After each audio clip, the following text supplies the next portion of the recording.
This conference will now be recorded. Okay, so we have this unusual format of a go-to meeting, and this is our third one, so hopefully we've got it down. For members of my commission, when we start going around, I'll go to Vice Chairman Jim Millard first, then Susan McKenzie, Gunnar Edelstein, Kelly, and then you, Bill Wright. Okay, so you have an order of questioning and comments. The first item of old business is EPC 07-2020, Mark Iyer and Shema Amin, 11 Shady Acres Road, proposing new replacement house construction in an upland review area. This site is shown on Assessor's Map number 4 as lot number 8. The members of the commission have the draft. I did receive some edits on, well, I'll just say on all of the files I sent you, this one and all the others in the minutes. I did receive some edits, which I've already incorporated.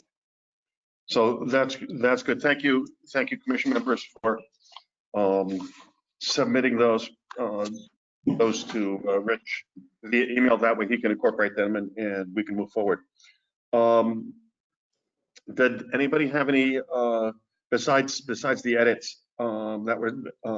Does anybody have any other questions about the letter that was sent out to you? Okay, then with that, Jim, I would like a motion to approve EPC 07-2020. Jim, I have to unmute yourself.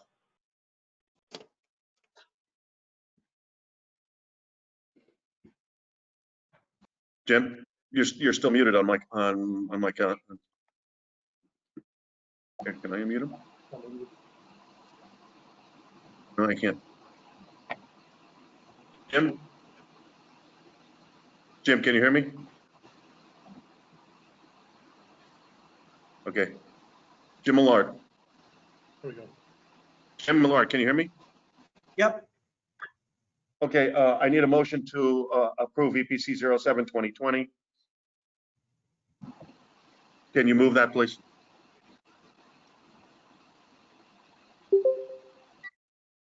Okay.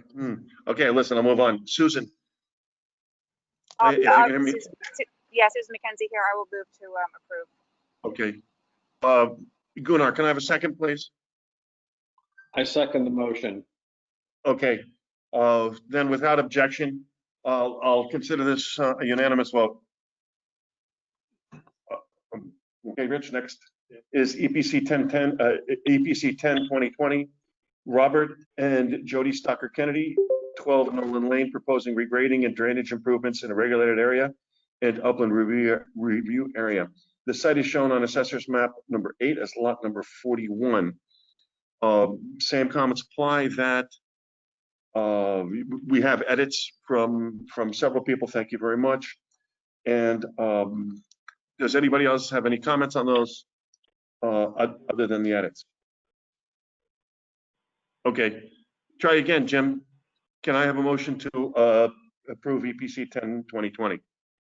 Eric, Jim's having a little audio trouble. He's having trouble hearing us. I'm going to work with Jim. And okay. So you might have to call on someone else for a second. Sure. Susan. I will move to approve the. Okay, Gunnar, can I have a second? I second the okay. Motion. Okay, without objection, we'll consider that a unanimous approval. Moving on, EPC 12-2020, Christopher B. and Letitia M. Emmy on 13 Sunswick Road, proposing filling and wetland creation. That site is shown on Assessor's Map number 62 as lot number 33. We have edits. Thank you very much, commission members. Susan, may I have a motion to approve EPC 12-2020? Yes, I move to approve. Thank you. Gunnar, may I have a second? I second the motion. Okay, without objection, I'll consider the unanimous approval for EPC 12-2020. The next one is EPC 2020. Robert and Carolyn Hulick, 9 Nolan Lane, proposing shed replacement in a regulated area. The site is shown on assessor's map number 8, that's lot number 36. Thank you for your changes. Yes, Just for the record, Mr. Chairman, sorry to interrupt. Mr. Millard has logged off and he's going to try logging back in. So he should be back on it in a few seconds. appreciate it. Thank you. Okay, Susan, may I have a motion to approve EPC 14-2020? Yes, I'll move to approve the approval. Thank you very much. Gunnar, may I have a second? I second the motion. Okay, without objection, consider that a unanimous approval for EPC 14-2020. Moving on, we've got new business, EPC 16-2020, 281 Middlesex LLC, 281 Middlesex Road, AKA 4 Holly Lane, proposing and grading activities related to a replacement house in an upland review area. The site is shown on assessor's map number 10 as lot number 22. Okay, Jacek, are you representing the applicant? I don't see him. Okay, well, I can fill you in. Again, there's some grading work related to the house within your 50-foot review area. The stormwater has not yet been reviewed, but we'll do that. And my only suggestion was that the wetlands are very high quality wetlands in the rear of the property. And I think a narrow buffer would be something that's appropriate. Obviously can't vote on it tonight, but I'll get the drainage review shortly, I hope. Okay. And the only other question is hearing. I don't necessarily think it needs a hearing, but since we can approve it tonight, that would be the only other thing. Yeah, I think what we'll do is we'll keep it open. I don't think we need a public hearing because there will be a public hearing for planning and zoning. No? No. There's no public hearing for planning and zoning. No, there's no work that requires, everything else conforms to zoning. Oh, okay. Assuming the drainage is approved by Darren. Okay, so once the drainage is approved, then we'll relook at this. Fair now, straight to building permit. Okay, so then we'll keep this open, and then hopefully Jacek shows up next meeting, which is August what? Well, the only question is do you think it's a hearing? Otherwise, I would say he doesn't necessarily need to. Well, yes, he should come. He should come and explain it to us, and then I'll let the commission members decide whether we need a public hearing. Okay, if he's whatever our next. When's our next meeting? August what? I think it's the 3rd. Okay, well, so it's August 3rd. So anyway, we'll go on here. So moving on to the next item of new business, EPC 17-2020, 306 Boston Post Road, proposing site development activities related to a new commercial construction in a review area. The site is shown on the assessor's August 5th. August 5th. Okay. Wednesday, August 5th. August 5th. Thank you very much. Commercial construction in an upland review area. The site is shown on assessor's map number 32 as lot number 9. For those of you who aren't familiar, that's the old Duchess. Duchess is coming down, and they're going to put up a 7-Eleven. So, is there somebody representing the applicant? Attorney Amy Sushins, I believe, is here on behalf of the applicant. Hi, I'm here, Amy Suchins for the record. James Bernardino, who is also on the call, is going to take the lead in giving our sort of initial overview. I see him, actually, he just moved, but he is here. Okay, thank you. By the way, that was one of the more complete packages I think I've ever received to take a look at, full of thick construction drawings, etc. So, is James here? He is, I can see him. Okay. Hold on just a second. Okay. Mr. Bernardino, are you on? Yes, I can see him on the screen. Jim, if you are having issues with audio or video, it looks like you're unmuted. He's, That's him? Yeah, I think it looks like, okay. looks like he's connected but having problems. Oh, boy. Not our night Oh, tonight. he's going to use his phone. Great. Okay. Let's give him a second to dial in and we'll see if that fixes it. Okay.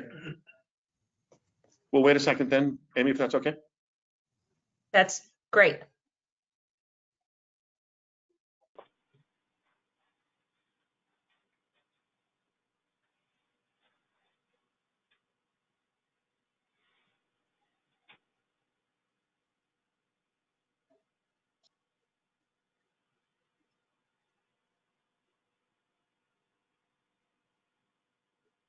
Amy, just for the record, you're representing Hurwitz, Steiger, and Schlossberg and Knopf? Right, that's my office. That, Right, so that's my Okay. office. The property owner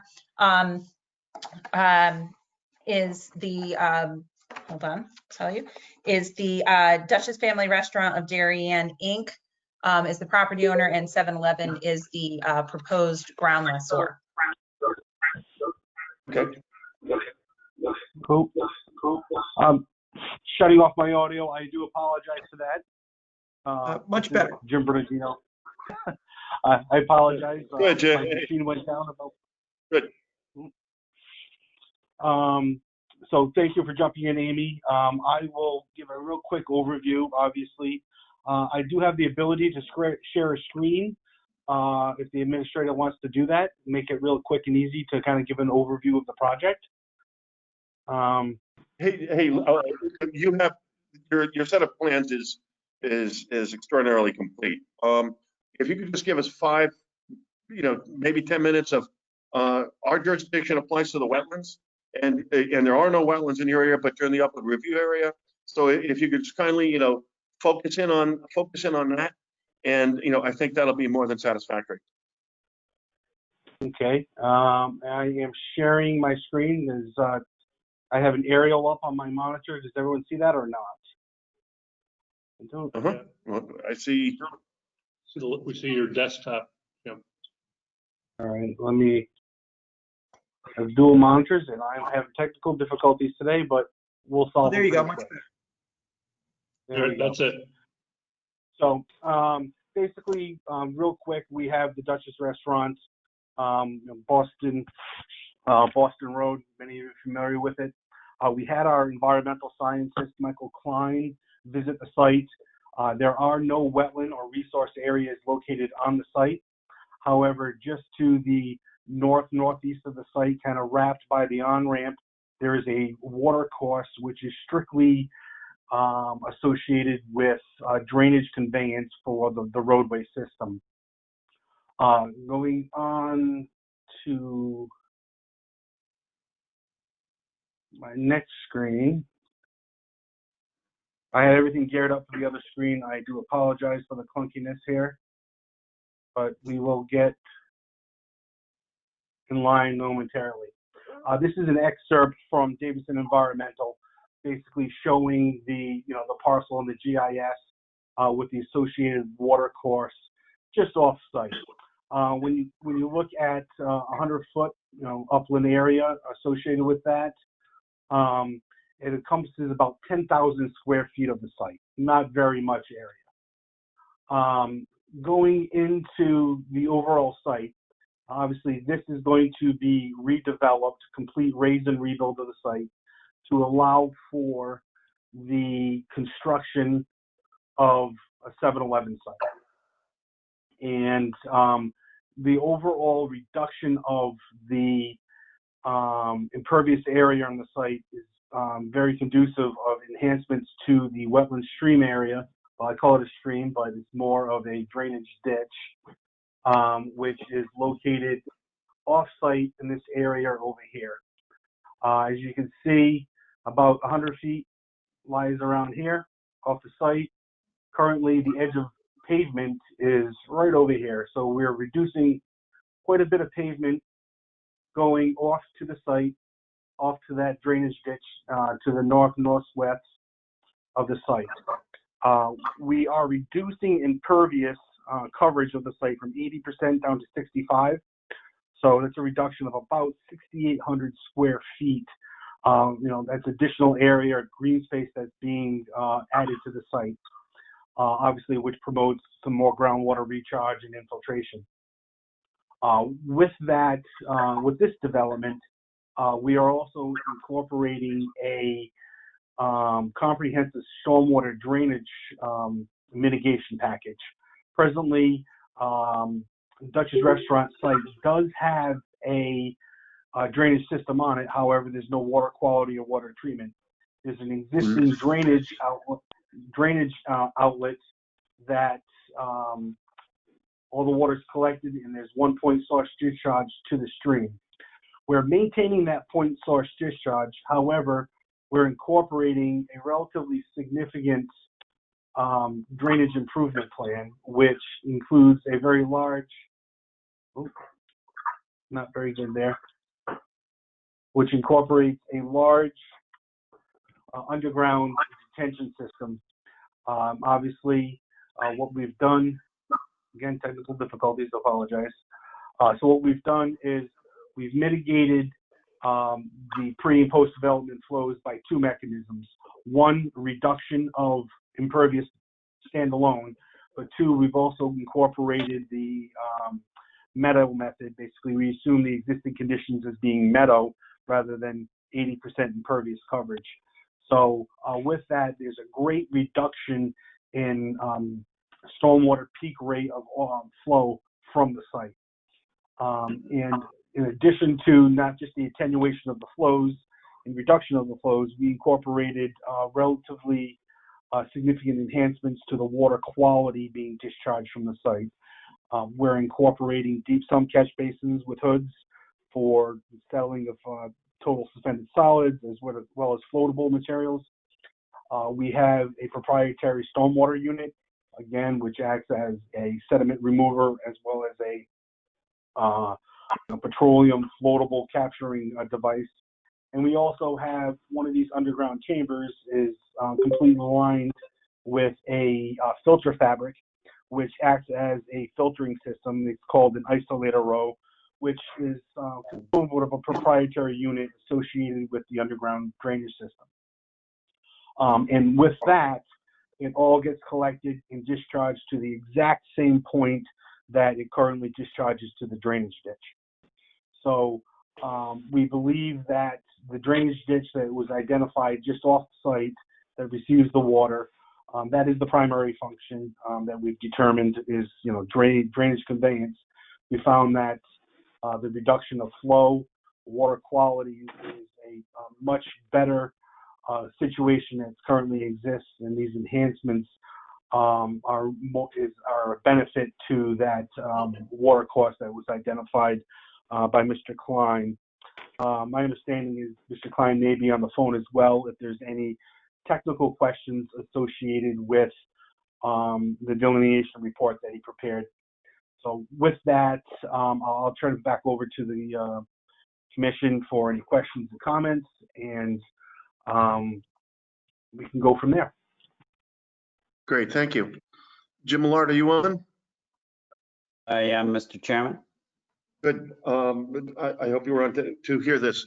Do you have any questions or comments on this application? I do not. I appreciate Mr. Bernardino's coverage of the reduction in impervious surface there that he just described, the fact that the small water course is actually off-site, so it's not inside our rules and regs, maybe I would say, but it's, as you started off, Eric, with everybody on this meeting tonight, that package that I did look through, each and every page, is very thorough, and I have no really comments or concerns on everything I've seen and heard so far. Great. Thank you, Jim. Susan? Yeah, thank you for the very detailed package. It sounds like a net improvement overall, so I'm fine with it. Thank you, Senator Gunnar.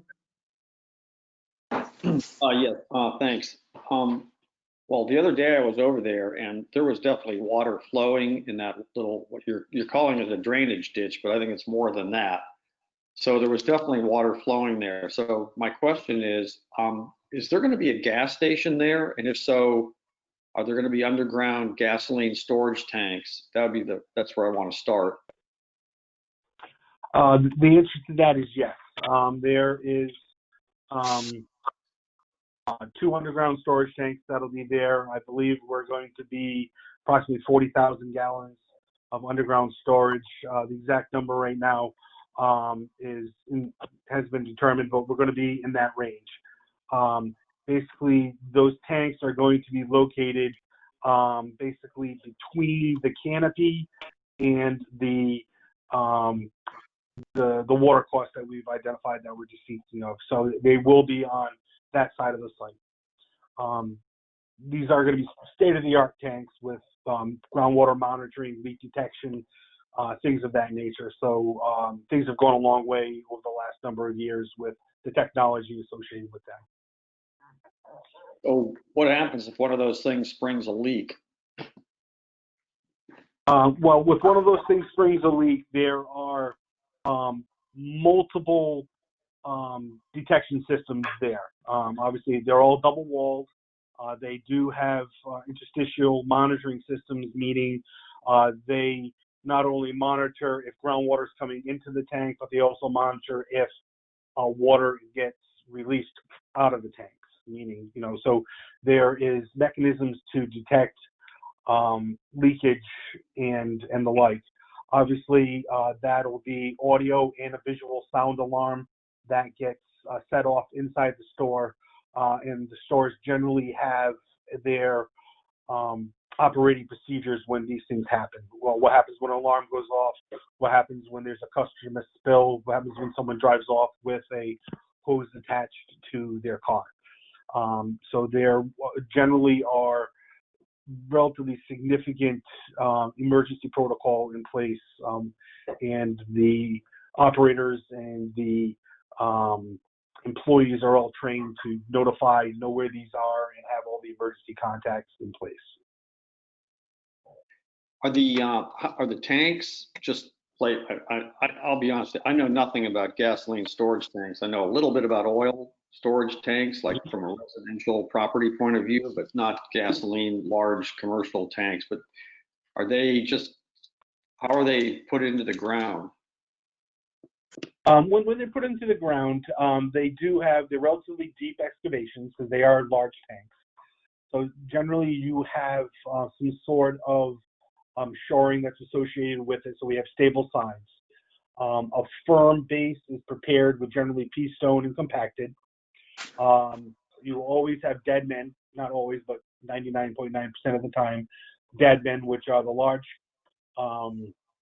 concrete dead men blocks that actually act as counterweights for anti-flotation mechanisms on the site. Now, when the tanks get put in, they're generally craned in. They're trucked in, and they'll have a crane on site to pick up the tanks. They're all designed to have the appropriate pickups and hookups, so it's just not any routine contractor that is out there with a backhoe trying to push the tank into it. So there is care and effort taken with that. They get placed, leveled, and then backfilled, strapped down and backfilled with pea stone, the 1/8-inch crushed pea stone. And then all the piping happens afterwards. All the monitoring system gets put in. It is leak tested with water before it becomes operational. So they do the water test, watertight test, leak detection test, all before it becomes up and operational. Okay. The other question, will there be any food preparation done on site there? Presently, the proponent 7-Eleven is evaluating the potential for that. And with, if there is any food preparation, obviously there will be health department coordination that will happen with grease traps and things of that nature, which will ultimately connect to the sewage drainage system. That type of use obviously is subject to Planning and Zoning Commission review and regulations as well. There's some strict guidelines and outlines within the regulations that we'll have to adhere to. So 7-Eleven is still looking at that possibility of incorporating, a food service, whether it's a small food service or prepackaged food that you come and just pick up. So they're evaluating their options right now. And once they've outlined what's going to happen, they'll move forward with a formal proposal to the Planning and Zoning Commission. Okay, thank you. I don't have any other questions.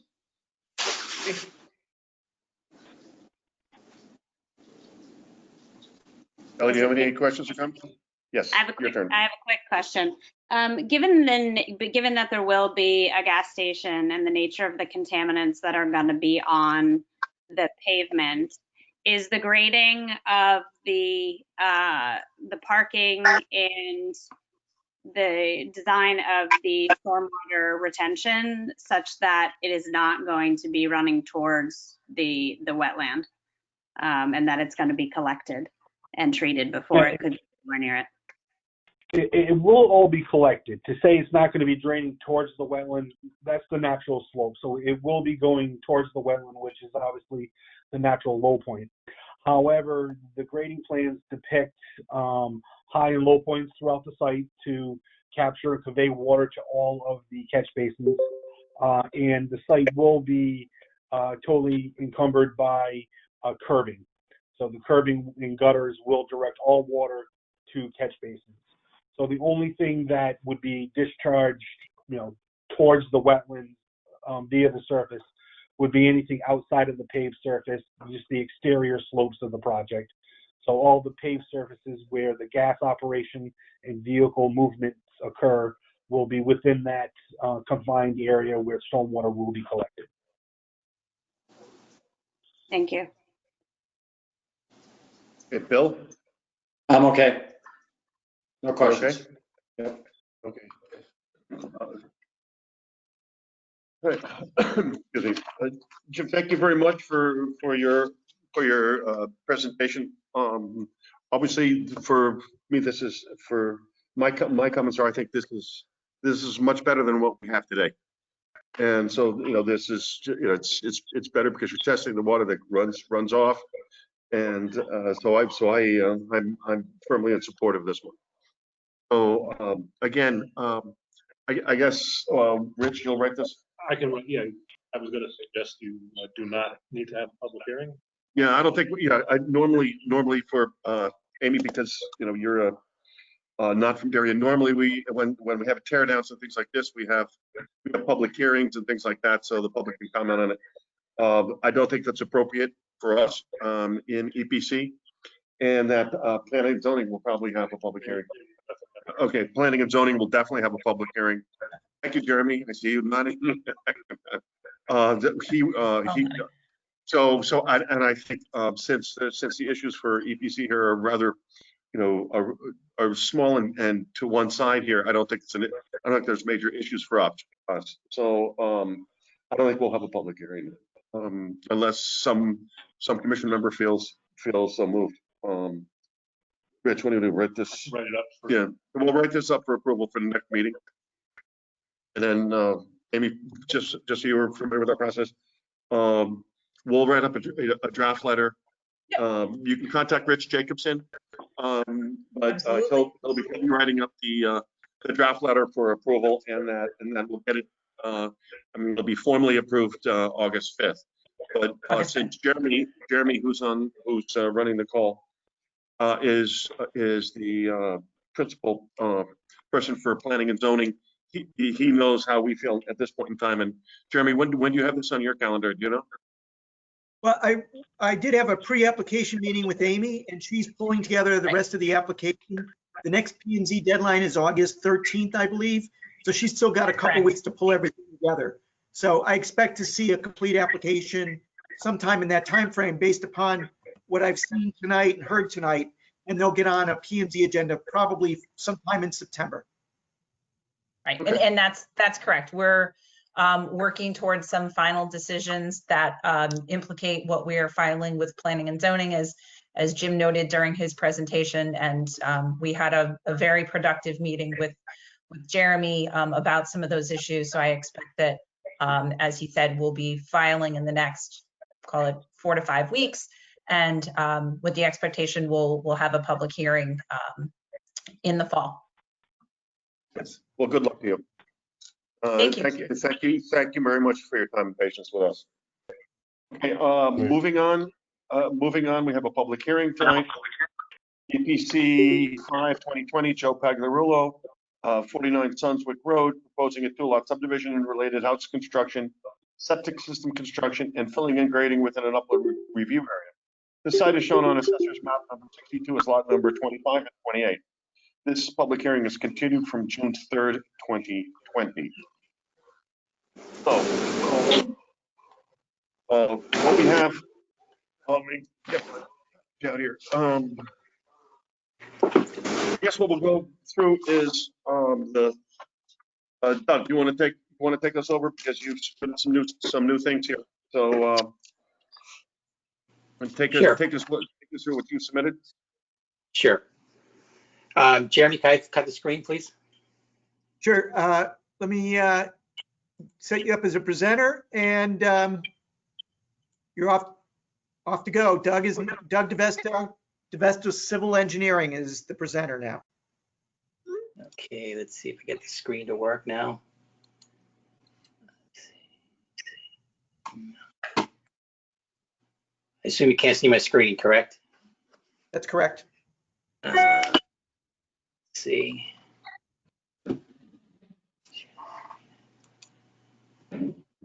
Okay. Having a little difficulties here. Hang on.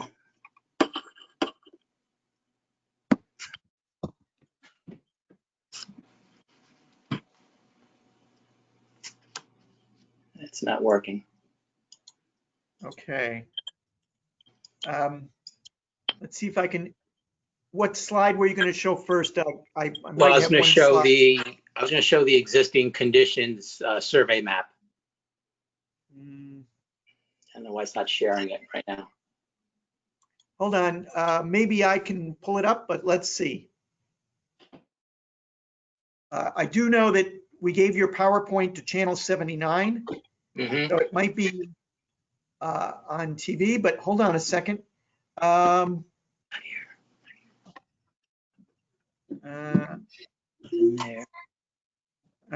on.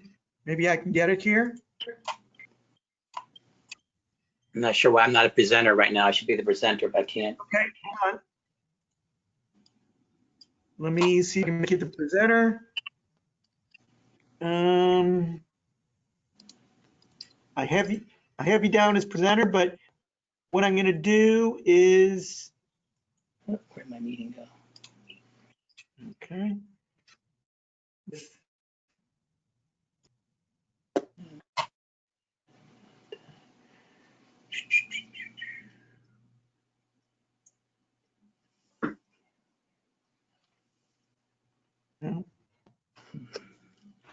Hold on a second, Doug. I might be able to pull it up on my screen, but I want to make sure I can do that before I commit to that.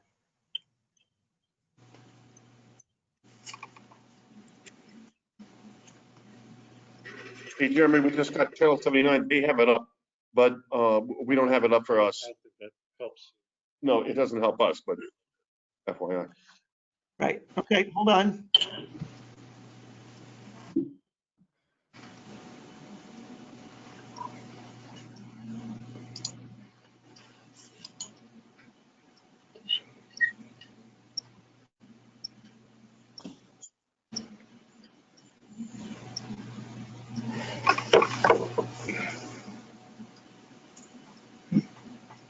Okay.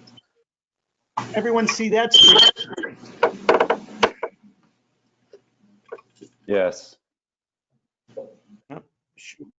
I had it and lost it. Sorry.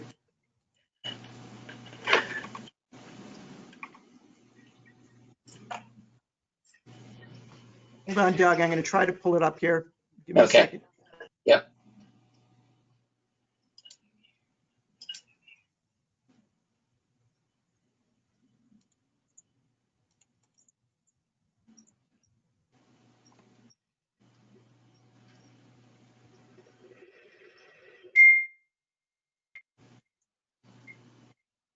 How's that? Hold on.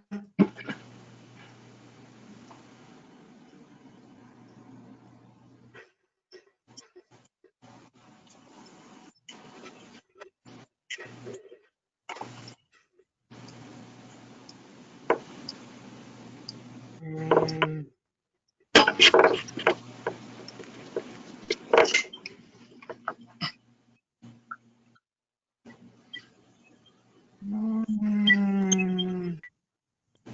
There we go.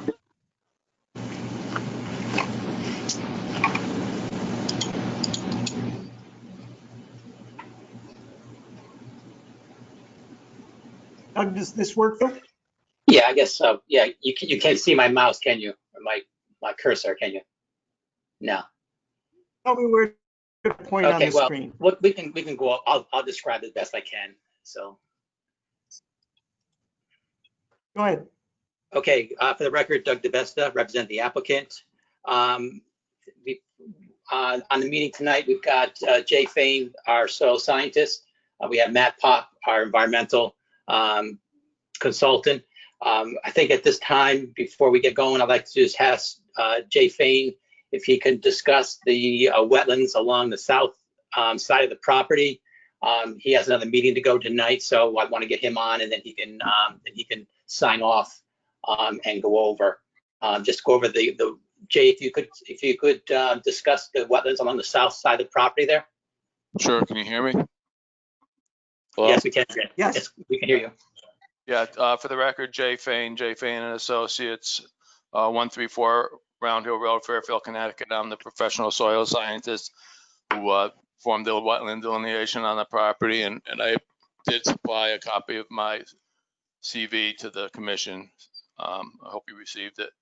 I performed the wetland delineation on the property on January 9th, 2020, and I prepared a report describing the delineation. If you look at the report, there's two types of wetlands on the property. Flags 1 through 23 was an intermittent water course, and flags 25 through 38 was a red maple swamp. Doug has asked me to discuss the flags 1 through 23, which was the intermittent water course. My flag numbers were 1 through 23, but some of them were off the property. So I think the last one on the property in the area that you're discussing about were flags 13 and 14, and then it starts turning back towards the upper part of the screen. In Connecticut, intermittent water courses are defined by having a permanent channel and bank and the occurrence of two or more of the following characteristics. A, evidence of scour or deposits of recent alluvium or detritus. B, the presence of standing or flowing water for a duration longer than a particular storm event. And C, the presence of hydrophytic vegetation. I started at the bottom of the hill and started working my way up towards Sunswick Road. As very clearly, it was an intermittent water course at the bottom of the hill. There were all the characteristics there needed for it to be defined as a wetland water course, including the defined banks and channel. As I got up hill towards Sunswick Road, the defined bank and channel characteristic disappeared, which is absolutely crucial for it to be determined as a intermittent water course. And also the other characteristics, the evidence of scour deposits and the presence of standing or flowing water and the presence of hydrophytic vegetation, all three of those characteristics dropped out just at where I placed my last flag. Now, does that mean that water doesn't flow there from Sunswick Road? No, absolutely water flows from the pipes under Sunswick Road down into the intermittent watercourse channel. But that particular section from Flag 13 to Sunswick Road did not have the characteristics under Connecticut general statutes to be defined as an intermittent watercourse.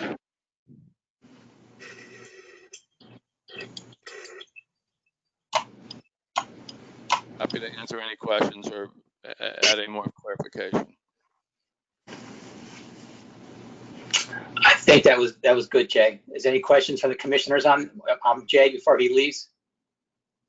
Yeah, this is Eric Houston. So it's not an intermittent watercourse, but it's a wetland. No, it's not a wetland because it doesn't have the characteristics under Connecticut general statutes of either the poorly drained or very poorly drained soils, and it doesn't have the intermittent watercourse characteristics. But it has outflow from the, it's connected to the sewer drains in the street and in the existing driveway. And the second pipe is from the overflow from a pond. That may very well be, but again, Connecticut general statutes, the definitions contained in section 22A 38 are very specific in those areas. That area did not have any of those characteristics to be declared as either a watercourse or intermittent watercourse or a wetland. Because water flows over the ground on occasion does not necessarily make it into an intermittent watercourse. Okay, I have a question for you on lot 2. There were a number of wetland flags, wetland boundary flags, or the orange flags on, it was 32, 33, 34, 35, and 37. It's the only one the ones I picked out.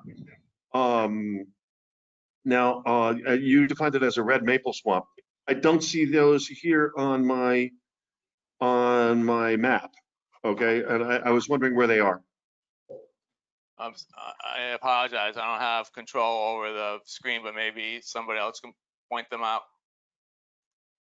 You mean here at the bottom of the site? No, Jeremy. Lot number 2 on the north. Well, I'll call the. This the red maple swamp? That's it. No, actually, it's to the north. Northeast. That very clearly. I mean, I took down because the numbers were clearly written down on the. If that's not where they are. 32, 33, 34, 35, and 37 are to your right. Okay, to your right, to the northern border. To the northern border.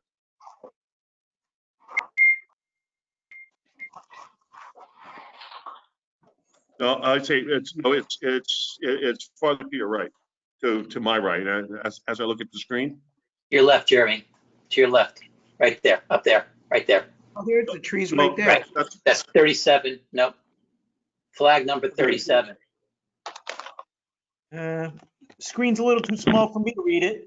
Just point me in a Right direction. there. Right there, Jeremy. That's 30. That's 37 right there. Okay. Then go to the north, right? Then there's 36. A little further, there's 35, and then 34 on the property line. Right here, 34, right here. I got it.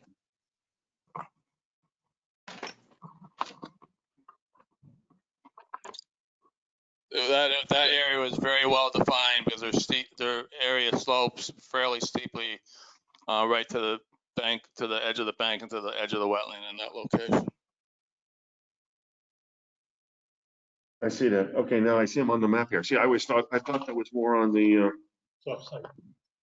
Yeah, but it's still a wetland. Yeah. It's still a wetland. It comes on the wetland, and yeah.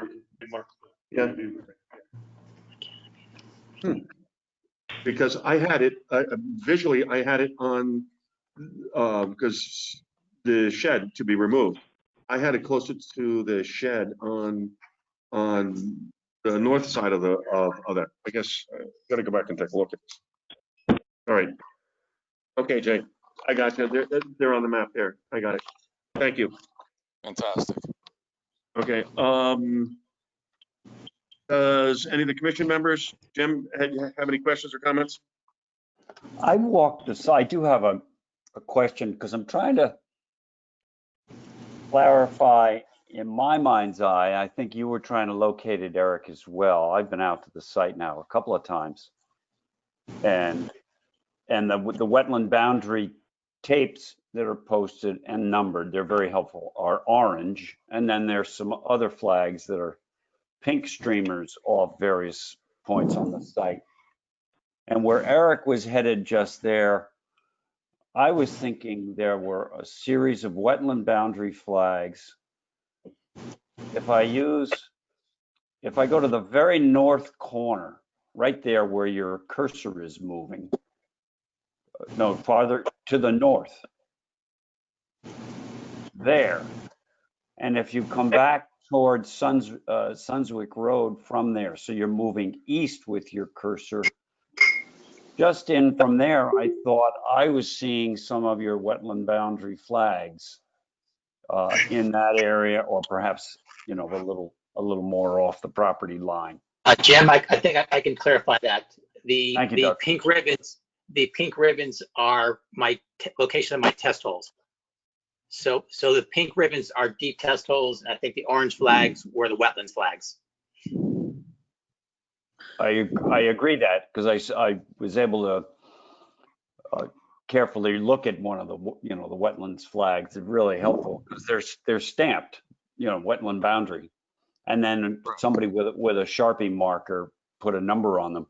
But where you have your cursor right now, Doug, if you came in, I don't know, 20 feet, 25 feet to the south, excuse me, I was thinking there were some of the wetland orange markers right in there. Am I wrong?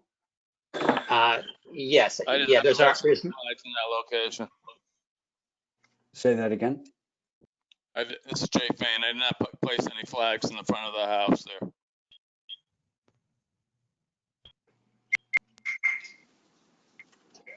Those soils were well drained.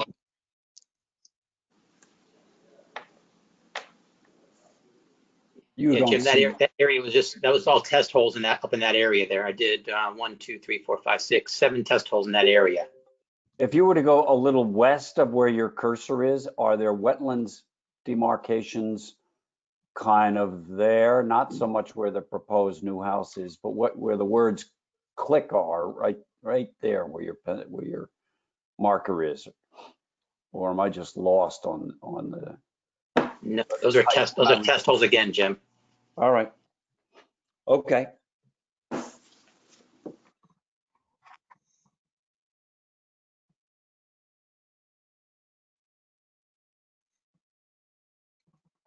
Are there any more questions?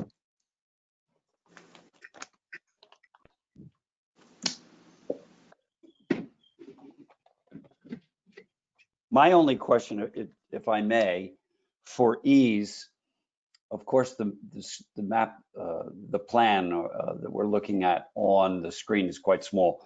I have what I think is the matching map to that. What is the date of that map? I have a one that is of February 26th of 2020. Is there a more recent? Yes, there should be one dated June 23rd, 2020. Did we get those, Rich Jacobson? Go ahead. I believe you did, but the only difference between the one you're talking about, Jim, and the new one, the only difference is they added those small drainage pipes. Okay. So everything else would be the same. But I hope you got it, but it was in a package.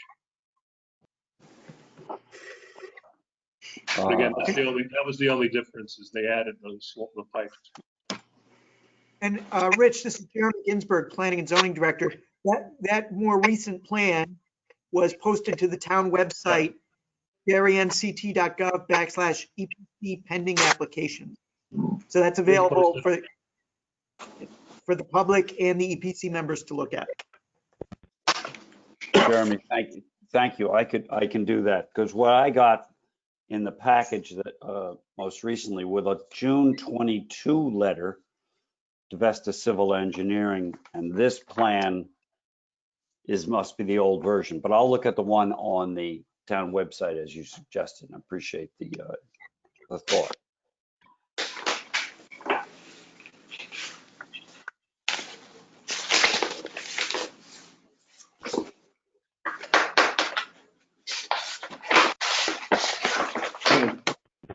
Thank you, Jim. Susan? I don't have any questions at this time. I'm sort of looking forward to hearing the response to Mr. Trinkhouse's letter. Okay, we'll get that in a second. I just want to go over the map first. Gunnar, anything? Yes. So I'm looking at the map. The wetland along, I guess it's the south side of the property. That is it Mr. Fain? Is that you're the soil scientist? What's your explanation about that wetland, that water course, that area? I'm not quite sure I follow your question in terms of an explanation. It's a water course to the extent that it's an intermittent water course to the extent that I've mapped it because it has the characteristics I explained of an intermittent water course, having a defined bank, a permanent channel, and having had evidence of recent alluvium or detritus. It had flowing water when I was there, and it had hydrophytic vegetation lining the bank. So from that perspective, it meets the Connecticut General Statutes and your definition of an intermittent water course. So there's no question that is an intermittent water course, and there are wetlands there. So that, just so we're clear about that. I just want to make sure I understand that. Yes, and it's included in the mapping, my report, and included on the plan in front of you. Okay. I'm sure some of the neighbors are going to comment, but in talking to some of the neighbors, they were saying that at times when we get either a lot of rain or heavy flooding, that water course can fill up pretty dramatically, way up the side of the banks of that, and go much higher than normal. And has that been taken into consideration in where you're, like, for instance, the garage kind of juts down almost very close to that, and then that's my main. I can only comment on the location of the wetlands. Doug DeVestre, the professional engineer, will have to comment on the hydrology of the site. Okay, thank you. Doug, do you want to talk about that now? No, we'll wait. We'll come back to it. Okay.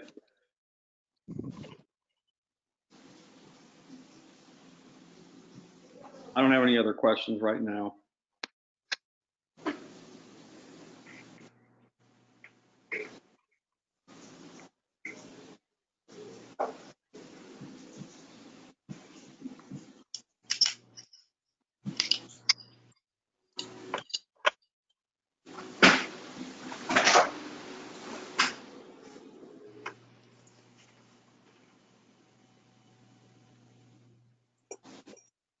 Do you want to go over the plan some more or not? Is everyone having a comment to Jay? Eric, I think you're muted. Yeah, Kelly, do you have any questions? No, I don't have any questions at this time. Great, thank you. Bill? No, I don't have any. No. Okay, please continue, Doug. Okay, thank you, Jay. A couple of things here.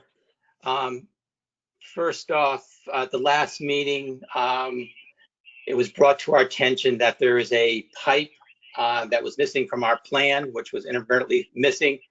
Since that meeting, we had the surveyor, William Seymour's office, go out and locate a pipe that is located on the south and east side of the property. It's a 4-inch pipe, Orangeburg pipe, that goes under Sunswick Road in a easterly direction to a riprap or stone channel that will collect water from a pond that's further to the east on a neighboring property.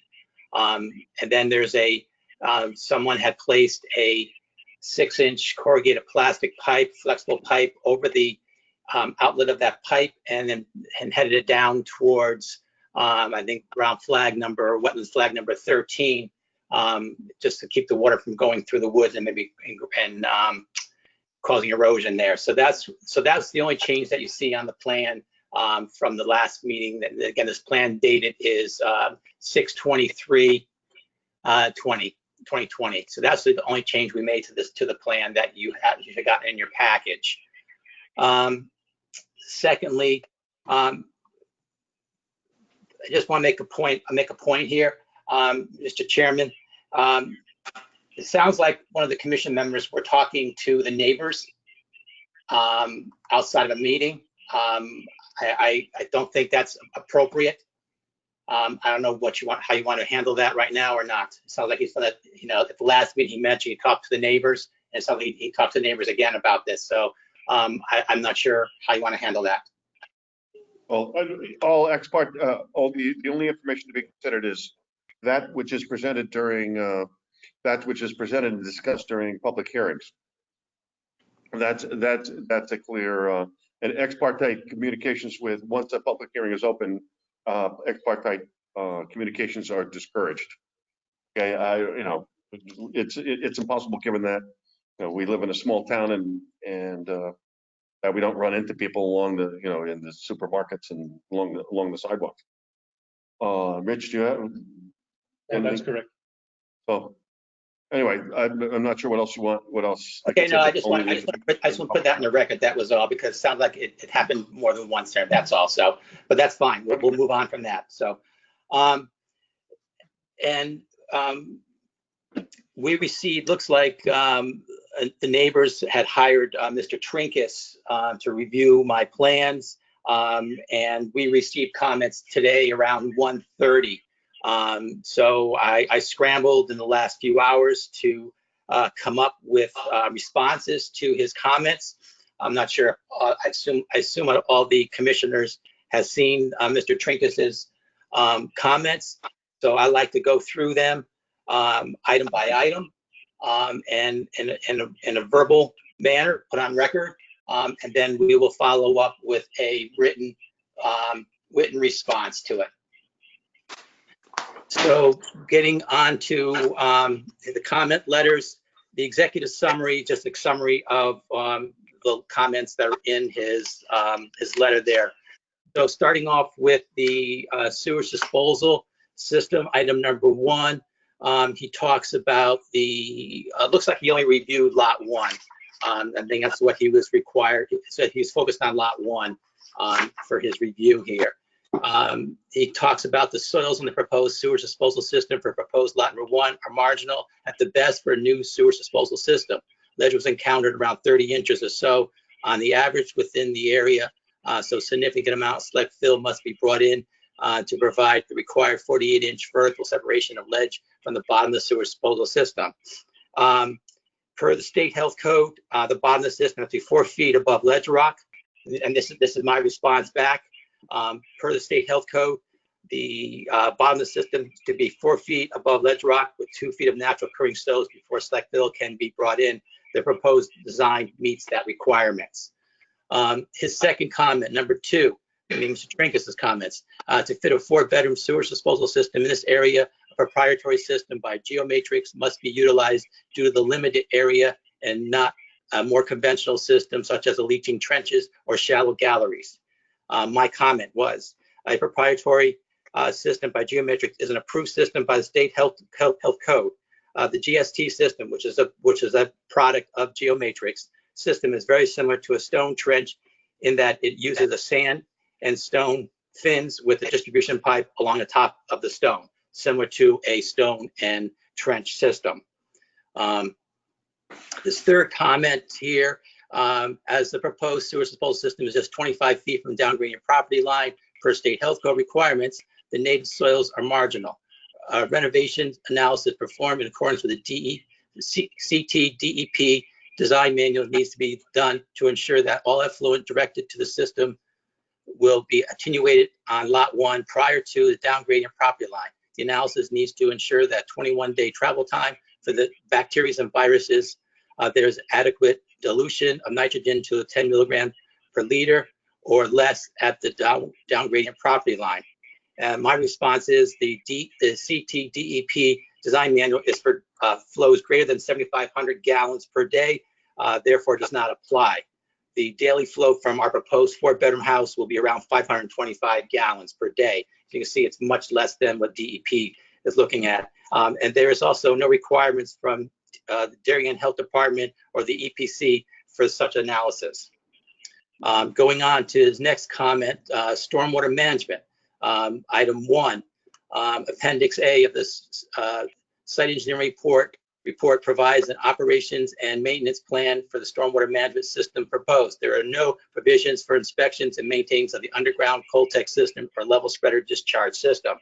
Our response is the operation and maintenance states that the catch basins and junction boxes sumps to be cleaned biannually, along with cleaning of the roof leaders. The removal of accumulated sediments will provide prolonged function of the infiltration systems. His comment number 2, there are no inspection manholes or other access points provided on the underground Coltex system. So if there is a system, if these systems do not function properly, there is no way to inspect or maintain them. The front system is the one closest in front of the house there. The drainage system has a catch basin with 2-foot sump and a hood on the outlet pipe. There's a junction box with a 2-foot sump as well. So again, we have a 2-foot sump in a catch basin, 2-foot sump in a junction box in front of the detention system. These 2 structures are before the detention system. There's also an open bottom to the junction box. And there are also 2 overflow/inspection ports grates on the inlet and on the outlet end of the detention system. So we do have inspection ports or places to observe what's going on in those detention systems. The rear system has a junction box with 2-foot sump. There's also 2 overflow/inspection grates on each end of the detention system. This detention system only collects roof runoff. So again, it's fairly clean water versus coming off a driveway. So really, there's no issues. We don't feel there's an issue there.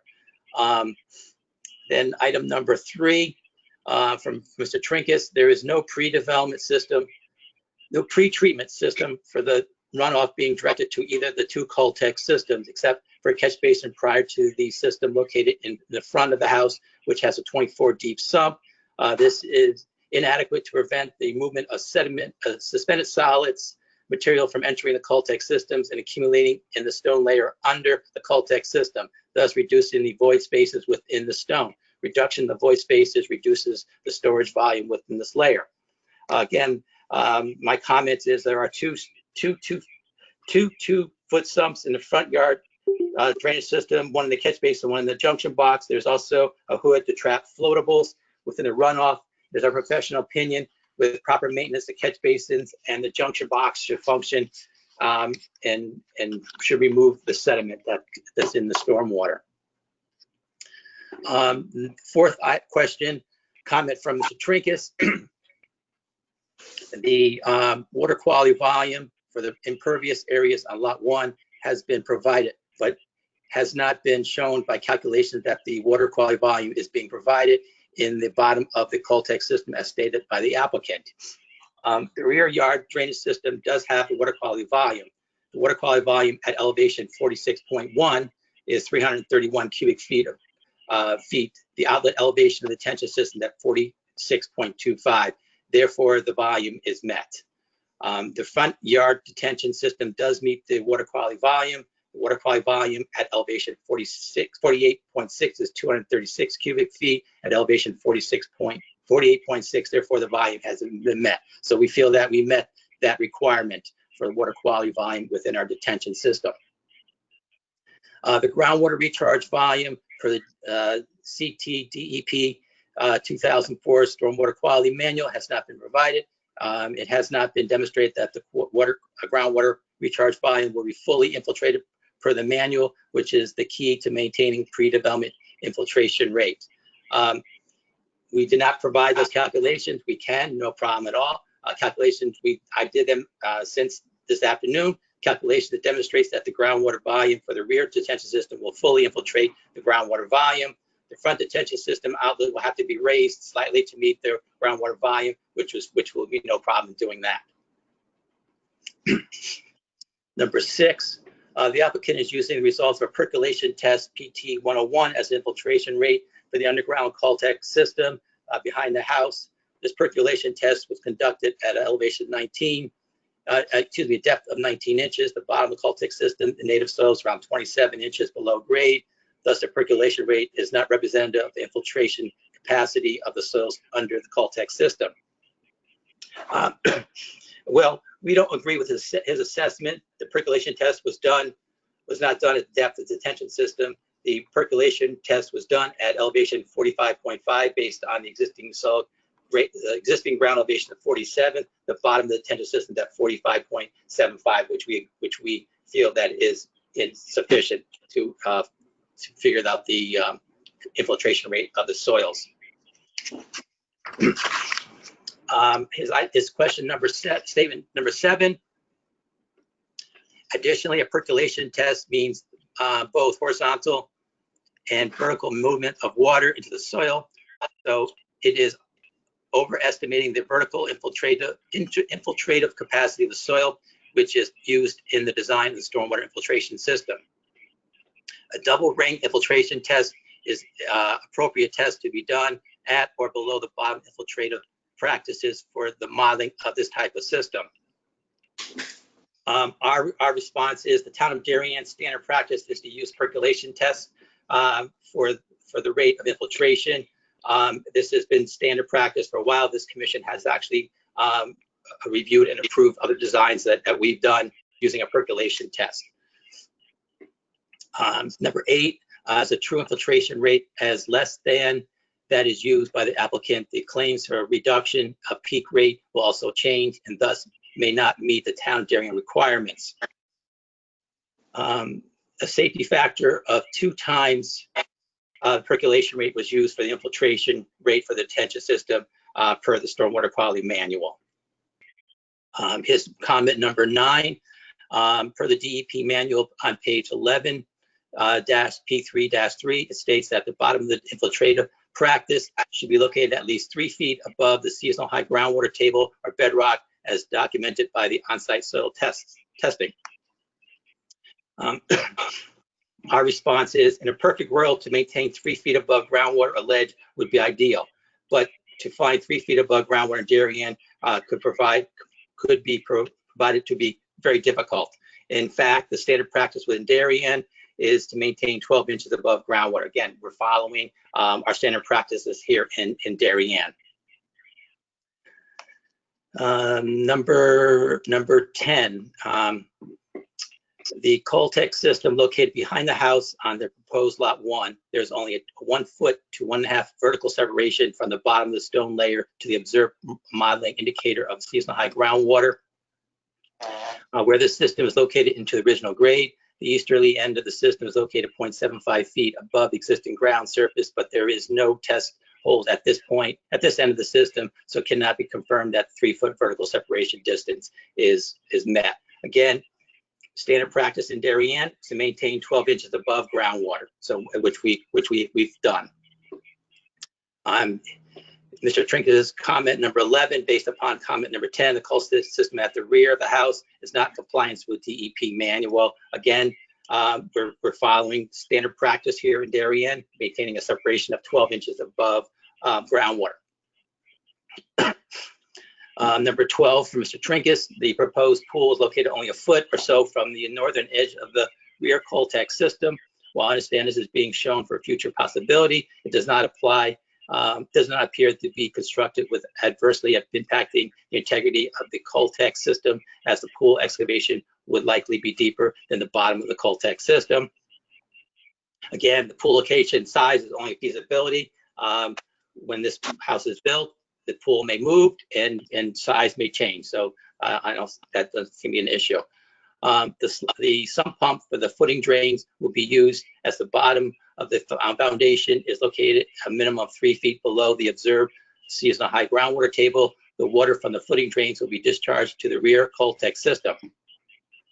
There has been no attempt to quantify the volume of runoff from the footing drains, which would be directed to the Coltex system. The volume will vary substantially, typically being higher in the spring and fall than in the summer. Additionally, snow melt will add to the groundwater in addition to rainfall. In the letter of June 22nd by DeVesta Civil Engineering Associates, it is stated that such infiltration will occur in this system. There will be plenty of room for the footing drain water. As stated above, the actual filtration runoff will be significantly less than what has been used in the hydrological model, so this statement cannot be confirmed. Our response to that is reviewing the HydroCAD computer models, the peak elevation for all storm analysis, analyze the volume of storage, the peak elevation, the Coltex units range from the volume and the volume of storage and the peak elevation of the Coltex units range from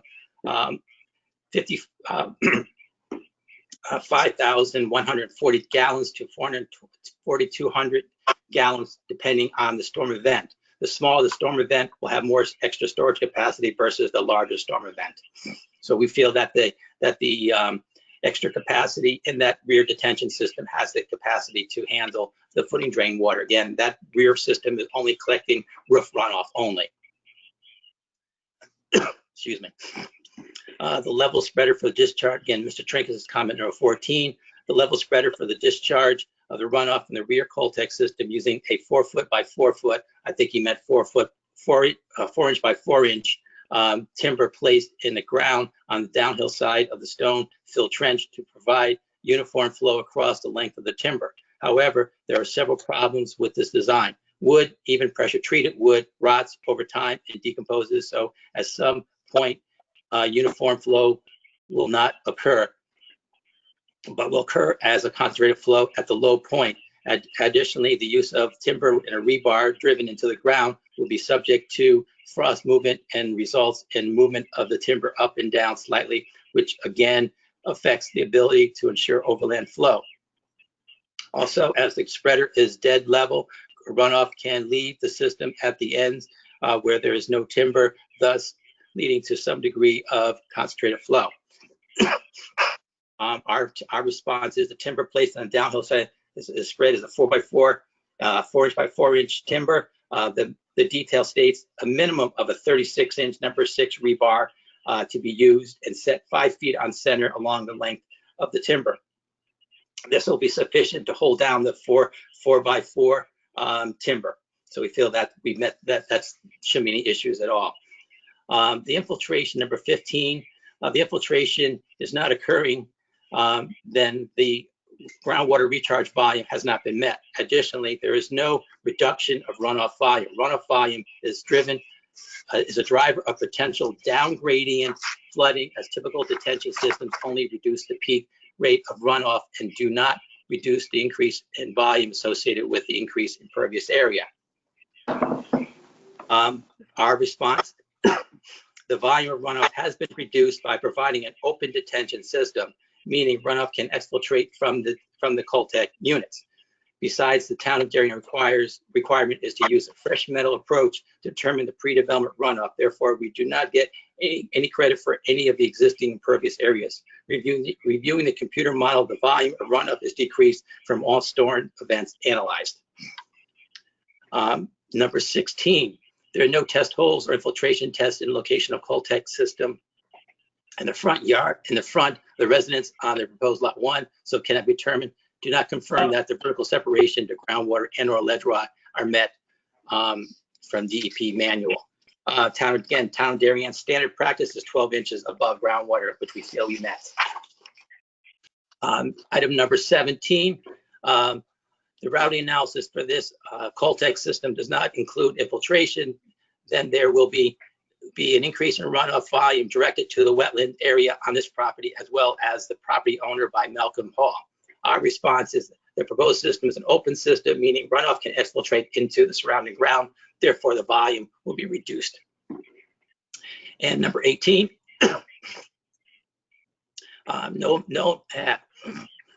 no evaluation of the potential impacts of the discharge increased runoff volume have been provided for the down gradient wetlands or property. If there is infiltration from the system, there will be a reduction in the volume of runoff. So we felt that, again, we'll provide this in writing to this commission. We feel that we've addressed all Mr. Trinks' comments, and then there's one calculation that we can provide to meet that requirements. That's really all I have for you tonight. If there's anything questions, maybe Matt, you have anything, or maybe Joe Canis can have Joe has a chance to review these comments if he has any additional comments as well. Thank you. Oh, okay, thank you. This is Eric. Steve Trinkhouse, are you on? Yes, I am, Mr. Chairman. And I thank Doug for preventing me from running through all of my comments and getting his horses. He sounds right now. But since he's gone through them, I will just hit some of the high points. Regarding the septic system on Lot 1, I'm in full agreement. Yeah, a DEP analysis is not required under the health code for a residential system. However, under a activity in front of an environmental commission, it definitely can be requested by the commission to ensure that there is no adverse environmental impact to in this case, the downgrading wetlands, which below the septic system are off-site. With the DEP analysis, it's either downgrading wetlands or a pond or the downgrading property line. This system is located, as Doug pointed out, in a lot of sand. You know, they do have 24 inches, but 30 inches is not far from it. It's a big sand pile because of the shallow depth of native soils, which are what provide the primary treatment. There is a question whether you have adequate renovation time, the 21-day bacteria travel time within the soil column before it hits the property line. Additionally, nitrogen, this lot is in a coastal environment. Nitrogen is a concern. At the property line, again, it needs to meet 10 milligrams per liter, and that's simply a dilution factor. I know Geomatrix claims that their systems can reduce nitrogen, and to their system, when they add air to it, to an existing, say, restaurant system, it does change the dynamics initially, how the system functions by getting aerobic bacteria versus anaerobic. But nitrogen is solely reduced by one of two things: dilution of the nitrogen from the upgradient drainage area, which drains across the system to the point of concern, which is the property line, and B, a pre-treatment system such as a sand filter where the effluent goes through the septic tank, goes through the sand filter, and then goes to the leaching system. The sand filter can also reduce nitrogen levels. But the analysis from DEP, in my professional opinion, have done reviews up on West Hill Pond in New Hartford, where cottages are torn down for big houses right on the lake, and that commission has routinely requested this analysis to ensure that they're not going to have pollutants reaching a downgradient water body. Irregardless of what the policy may be of the town of Darien regarding 12-inch separation to groundwater, it is the engineer's obligation to make sure that it is going to work properly. You have, in this case, part of the system is in the ground, part of the system is fill. There's no information on what type of fill is going to be near the, I guess would be the southeastern end of the rear system. But that's, like I said, the bottom of it's, 9 inches above grade. So you've got the height of the gallery above that also. So what type of material is going to be in there? I have unfortunately seen many underground systems not function as intended. There are other options, versus an underground system. The two inspection ports are 6-inch overflow pipes. You're not going to see very much with those. And if you do get, debris in the gutters, cleaning of Caltech systems on residential perspective depends on the homeowner doing all of this maintenance. And cleaning of the gutters is a primary concern because not only do you get a little piece of the stuff off your roof, but you get the seed pods from many of the trees in New England that get in the gutters, and unless you're very diligent at cleaning them out, those will get flushed down the drains without too much trouble. But again, you need to be able to inspect this system, and through a 6-inch pipe at either end is not going to, let you see much. The system in front, again, there might be a 12-inch separation, there might be a 36-inch separation, but you have absolutely no data to support the statement that you have it because there are no test holes in that location. And again, infiltration was not included in the model of the system out front.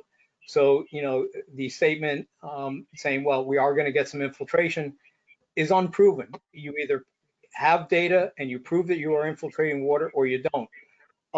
Percolation tests early on in the low impact development world, which is my area of expertise, were used for design of systems until there were case studies that found that basically they were overestimating the infiltration rates. The state of Michigan in their manual has a conversion factor to take perk rates, which are typically like 1 inch in 10 minutes or 1 inch in 20 minutes, and convert them to infiltration rates. And in some cases, the infiltration rates can be 10 times less than the observed infiltration rate. And that's why we only use the double ring infiltration tests to model these systems. It is simply measuring the vertical infiltration rate. And as Doug pointed out, the manual states you take 50% of that, and that's what you use. So I believe, again, based on a long number of years of doing this, that, systems are effectively undersized for the amount of water that's going to go to them, even when you take into account the, meadow approach for pre-development conditions. Some pumps going to underground gallery systems, another issue besides being able to quantify the amount of water is that your sump pump can also run way more frequently than right after a rainstorm when the roof drain down there. So, if the timing is right, like in the past few days, we've had these kind of vicious downpours, and there's actually one occurring at my house as I talk. You will have not only the roof runoff, but you'll likely have the footing drain water also going in there at the same time. And again, you need to be able to somewhat quantify that to ensure that the system is going to work as intended. The other issue with the system as proposed is that the southeastern end is located in fill. Well, what is that fill? Because Doug has a graded berm or slope below this. Water will always seek the path of least resistance. It will not make a turn if you want it to. It will follow simply the hydraulic grade line or go from a high elevation to a low elevation. Depending what that fill material consists of, that water may simply want to bleed out that southeastern end of the gallery. We don't know what that dirt is that's shown as regrading, but is it sand? Is it some gravel? Is it common fill that would seal it off? We don't know, but there's lots of things, if you have the wrong fill in there, that water will find the path of least resistance and go out the other end. Lastly, on the level spreader, we actually have 2 subdivisions here in Southbury that the engineer used a similar system. It was a 4x4, and that's a typo on my part of hitting 4 foot instead of 4 inch. They used almost an identical system, driving the rebar through a drilled hole in it. Within a year, the level spreader level spreader timbers were not anywhere close to being level. Again, you're driving the rebar through a hole in the timber. It is not locking the timber in necessarily, and frost will easily move that up and down along the rod. So it's not a guarantee to have overland flow coming out of that level spreader. And again, as the stone is right to grade, water will always find the path of least resistance. And once it finds the path once, it will continually go back there. It has what we term memory. So it's like a leak in the house. Once it figures out a way to get into your house, if you don't fix the leak, the water will continue coming in that same point, and it actually will follow the same path. I believe that the proposal is really overdevelopment of a site. I did take a look at lot 2, as Doug mentioned, and I will confirm. My clients asked me to focus on lot 1 as Paul was the primary client. I'm also working for other neighbors, but this has an existing, single family house on it. It is a very difficult site, and it really is being shoehorned in. I believe the septic will not meet the DEP criteria at the property line. And I believe also that the stormwater systems are not going to function as intended. That's based on 40 years of experience doing this. Just for the record, I also submitted my CV and not only my license in Connecticut, but also in Maryland, and I'd be happy to answer any questions the commission may have.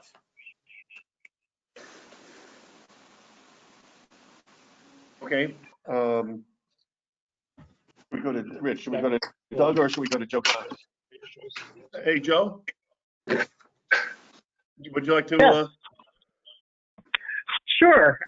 Just for the record, Joseph Tanis. I unfortunately haven't had a chance to review in depth Mr. Trinkus's letter, and obviously I just heard Mr. DeVesta's responses. At first glance, you know, there are elements where I agree with either one of them, and there's some where I disagree with one and agree with the other.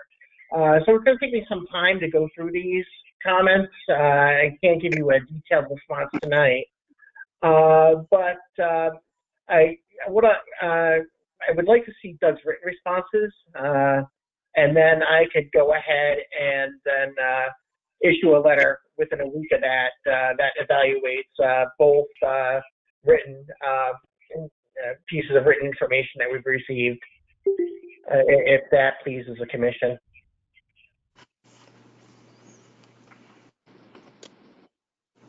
I was almost yes, I would appreciate that, and considering considering Mr. Trinkus's detailed memo and Mr. DeVesta's response, I'd almost like a formal response from Mr. DeVesta. And Joe, if you could review this, which means that in order to get those responses, we need to continue this hearing. Okay, so my initial response, my initial feeling is that we should continue this on until August 5. But that said, I think we can keep this over till August 5th, right? Oh, you have time. Yeah. So we have time according to the government. What do we want to? Do we want to listen to this? Comment, I think. Yeah. Unless the other engineers have additional comments.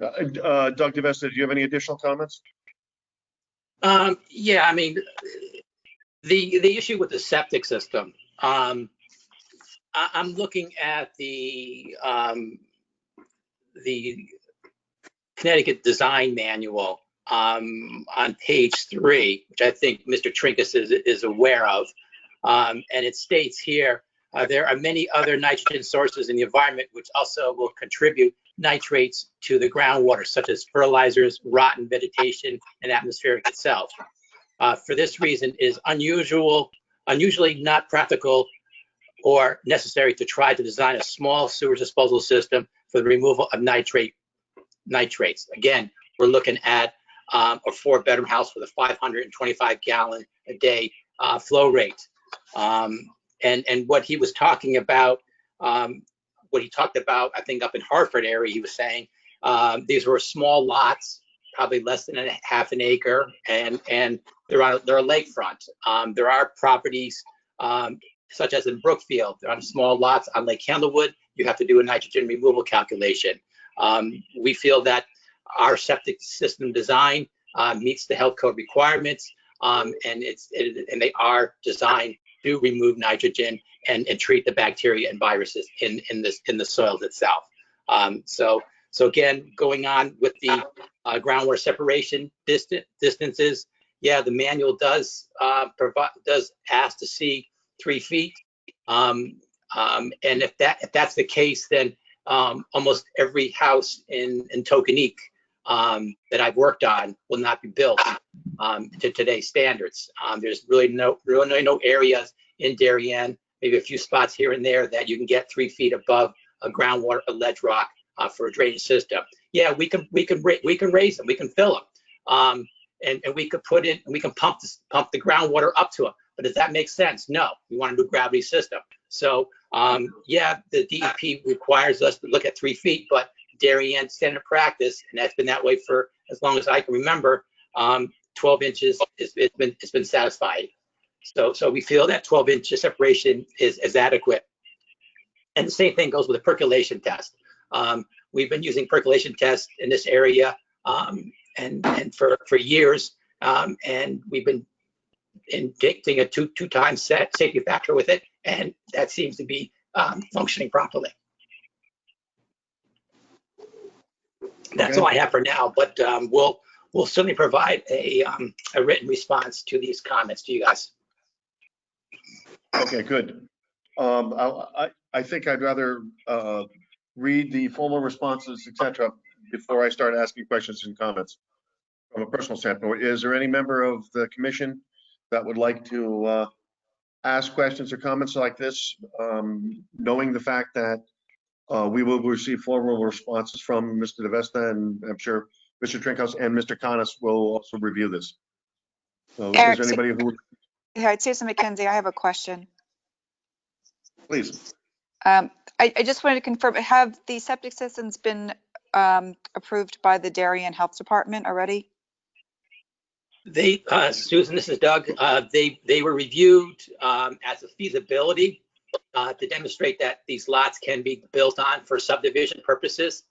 They will go through a formal review to the health department for a final review. Okay, when do we expect that to happen? Well, once we get a subdivision approval and the Right. developer is ready to construct the house, you have to go through the health department first, get the approval from the health department, then he goes on to the building department from that. But that's Okay. after, Right. that's after planning and zoning. Okay, thank you. Excellent question, Susan. Okay, public, let's go to the public comment. Are there members of the public that would like to speak? Yes, Dr. Christine Hamilton Hall, I would like to speak. Please. Okay, good evening, everyone, and thank you for taking time to listen to my statement. I'm the owner of 53 Sunswick Road, the building, the property immediately south to the property in question. At the last meeting, I was not able to present some pictures that I had because I showed up for the meeting thinking that we could show up on time, and it changed to Zoom. So I believe you have copies of those now, and I'd like them to be shown on the screen. I don't know if I can show them on the screen. Well, we can do. I don't have them available on the screen. I don't know how I put them on. I mean, what do I do? Go like this? Put them on the. I don't know. I'll have to make copy. I just received these. So Yeah, we you can. Well, I mean, Eric, you I can go put it like right this, but I'm not sure that's sufficient. Can we get them up on the website? I'll scan them and put them on the website. I guess, yeah. Okay. Well, we can do. This is the first I'm seeing of them. What we can do, Dr. Hamilton Hall, is to put them. We can put them up on the website. Okay. Okay. And, That's, you know, I guess I don't have a process here where I can put them on the go-to meeting. Jeremy, is that anything?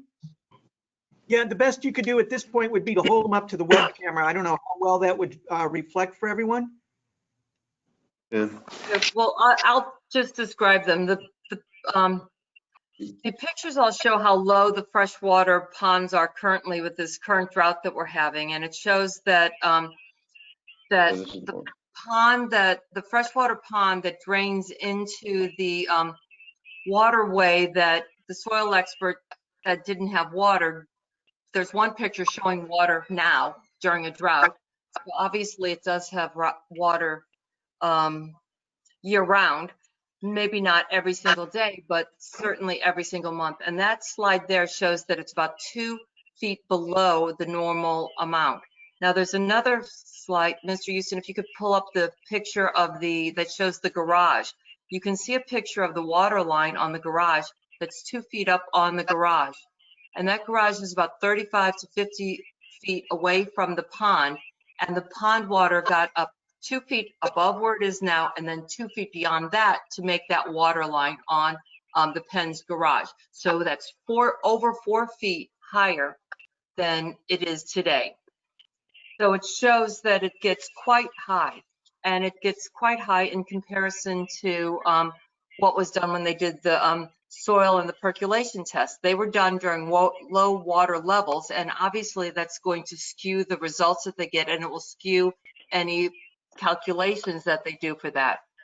They, one of the pictures in there shows the current groundwater runoff in the fresh waterway of the aforementioned, what Mr. DeVesta referred to as a ditch on the southern end of the Oarsman's property.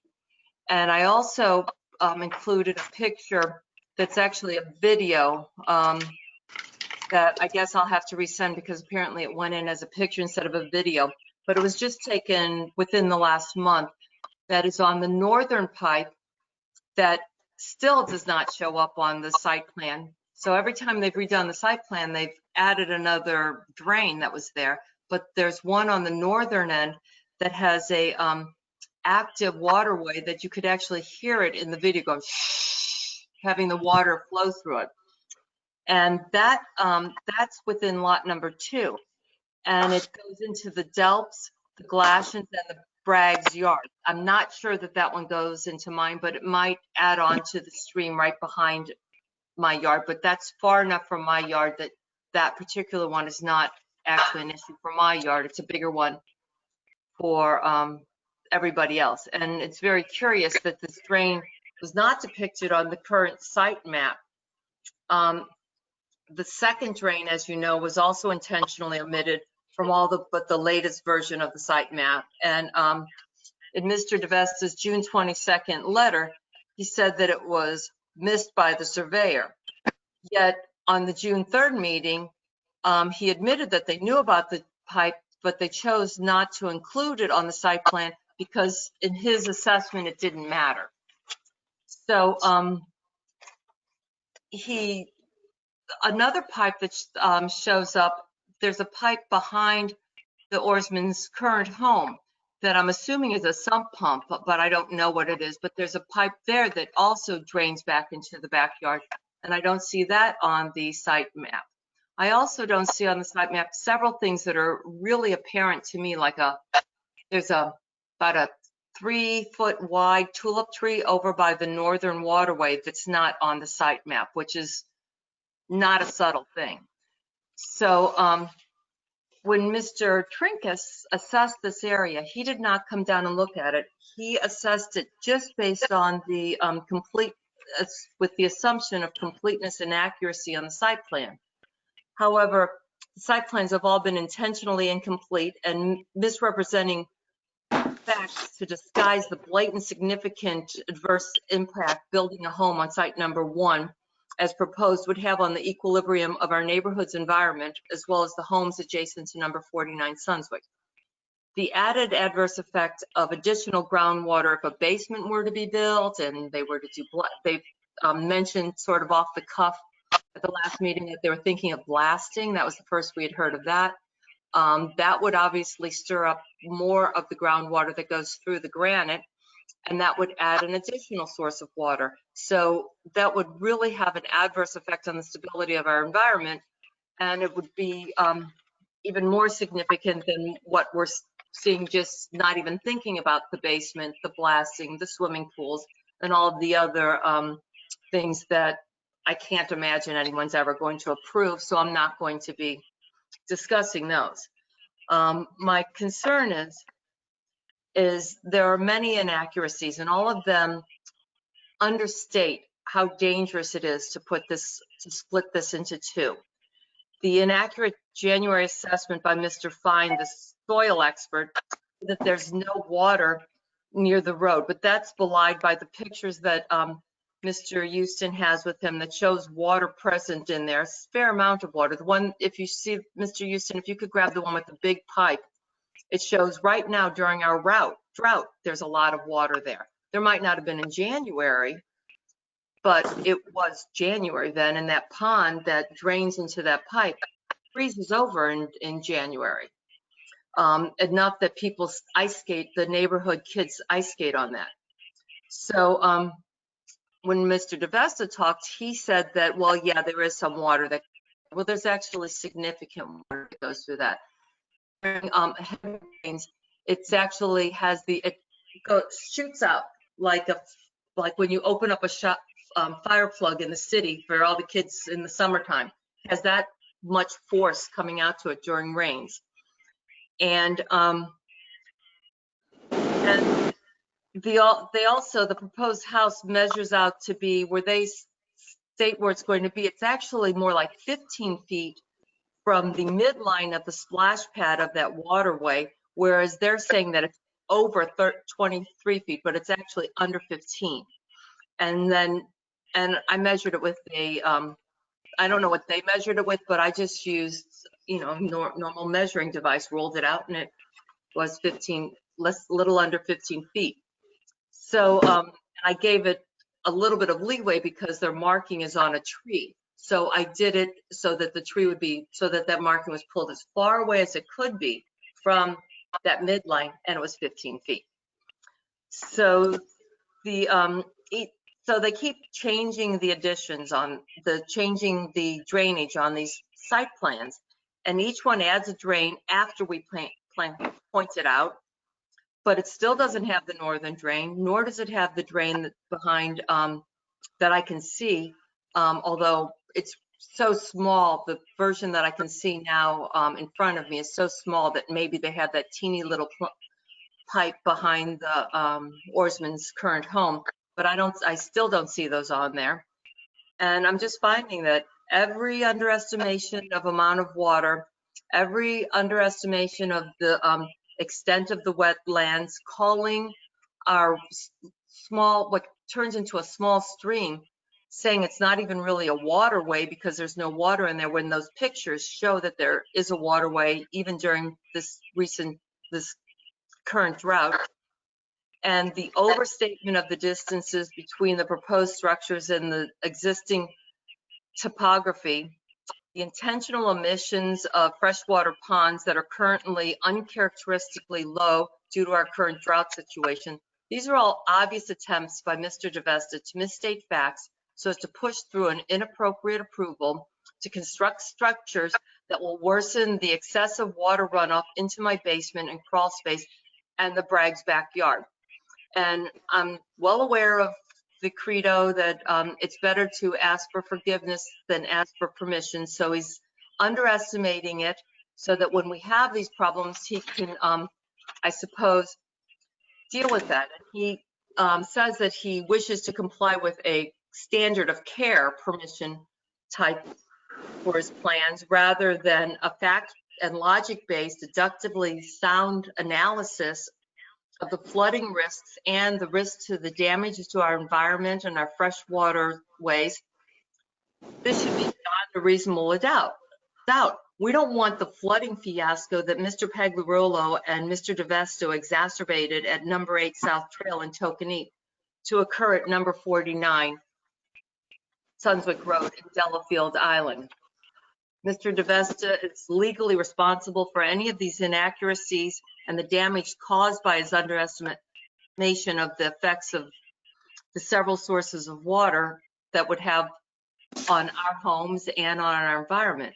So I'm kind of shocked that he would take the liability of being responsible for this for 7 years beyond when these homes are completed, because it's obviously misrepresented. The issues that he repeatedly states should not matter do in fact matter. And the adverse effects would not be subtle, they would be formidable. And so I am presenting this to all of you just to say that all of the neighbors are very upset by this. We feel that they're trying to fit 2 homes into a teeny space that has a lot of waterway issues, even if they were to expand the current home. But they could certainly expand the current home and still not make such a problem for all of the neighbors, all of our homes and our environment. And to put a septic system so close to this waterway, all of that's going to just drain down with the freshwater runoff that is just going to increase and increase. Everything that they've added to it is going to increase it. So all this bacterial laden feces is going to be traveling through my backyard and down and settling down in Mr. Bragg's yard. I look over at his house and I see after every rain, he has a swamp in his backyard. And that's going to be a feces-laden swamp if they put a septic system as close to it to where they want to put it. So this application needs to be denied. The subdivision needs to be put to sleep. And the only revisions or additions that you should consider, in my opinion, is that they make changes to the existing home or put a different home on this footprint. They're already trying to put something that goes beyond, closer to the waterway than the grandfathered in non-compliant garage. And I think that it's inappropriate for this to be accepted. And I feel that it should be denied in its entirety. Thank you. Thank you, Dr. Hamilton Hall. Is there another member of the public that would like to speak? Yes, I'd like to speak, please. Please identify yourself. Please identify yourself and your address. Joe Pagliarulo, 6 Thorndale Circle, Darien, Connecticut. I'm the applicant. Okay, thank you. I'd like to make the committee aware that on the project that we did at 8 South Trail, that Christine Hamilton Hall's assessment that we made the waterways worse there and increased water flow is completely inaccurate. We had improved the water flow from cascading across the street on 8 South Trail, contained it, and put it into the proper catch basin. So you're saying they don't have a flooding problem now? Excuse me. I did not say that. This is Eric. I'm sorry, that was Dr. Hamilton Hall interrupting you. I'm sorry, I'll back off. Wait a minute, I'm the chairman here. And I'll start muting people here to get control of the meeting. We're not talking about 8 South Trail. 8 South Trail is a closed item, as far as to my knowledge. We're talking about 49 Sunswick. Okay, if there comes that refer to 49 Sunswick, I'm happy to hear them and include them as part of the record. We're not going to re-argue or re-debate 8 South Trail because it's a closed item. Oh, with that said, does anybody want to? Is there Joe Pagliarulo? You had the floor. Would you like to continue? Nope, it's fine. Thank you. Okay. Is there another individual? Sure. Yes, please go ahead. Yeah, thank you. I don't know if you can hear me or not. My name is my name is James Bragg. My wife Dee and I have lived in Darien for almost 30 years, since 1993, in this house in Salem Straits. I am currently the president of the Salem Straits Association, which is the adjacent association to Delafield Island, as you know. First, I just want to say I want to appreciate the opportunity to speak here, the work of the experts which has been done, and the time of the commission. It's very much appreciated. I strongly urge and join with Christine Hamilton Hall. I urge the EPC to reject the proposal to subdivide 49 Sunswick into 2 lots. I'm particularly concerned about it because my property, although it's not contiguous, it does touch 49 Sunswick at the corner, and that there is significant drainage which comes down from the property that goes through my backyard and into the wetlands which are on my property. I am concerned about the risks which have been identified by Mr. Trinkhaus. He confirms the concerns that I have about the impact of the septic systems on the wetlands, the potential for the septic systems not to work and cause health problems, particularly because of the area, the topography, the drainage issue, which we've talked about a lot, particularly during storms. I'm also concerned about the blasting, which will be done, need to be done because of the large amount of rock that's on the property, and actually the larger amount of rock that runs right through Salem Straits. I'd say 49 Sunswick is a beautiful piece of property with natural woodlands, wetlands, rock formations. And although the lot may technically have enough acreage to be subdivided, I agree with Mr. Trinkhouse's characterization. There would be an overdevelopment of that property. There's just, it would be very difficult to fit another house in that area. I have no opposition to the building of one house on that property. I think that of course would be fine. And again, I have a great respect for all the experts who are involved in this case. But at the end of the day, we are really talking about risks here. And I hear, although I have no experience in this area, what I hear 3 significant risks. And I don't know why this project needs to proceed in the face of those risks. Thank you again for your time. I appreciate it. Thank you, Mr. Bragg. Is there another member of the public that would like to speak? Yes, I would. This is Stephanie Riggio. I'm at 59 Sunswick. And I agree with what Mr. Braggs has said and Dr. Hamilton Hall with the amount of concern and risks associated with the development of the property. The one thing that I'm still not clear about is, to my knowledge, there are wetlands in this area, and it's always been my understanding that that creates a huge problem for development. And I talked to our president, Alex Davidson, as well, and he was surprised to hear that this was still an ongoing matter, that it was still being considered, as far as he had spoken or understood that there were wetlands and, this wouldn't be going forward. And, despite the concern with the blasting and the septic risks, and they're just all huge concerns. And, at the end of the day, I hope that, the town of Darien is really seriously listening and considering these factors.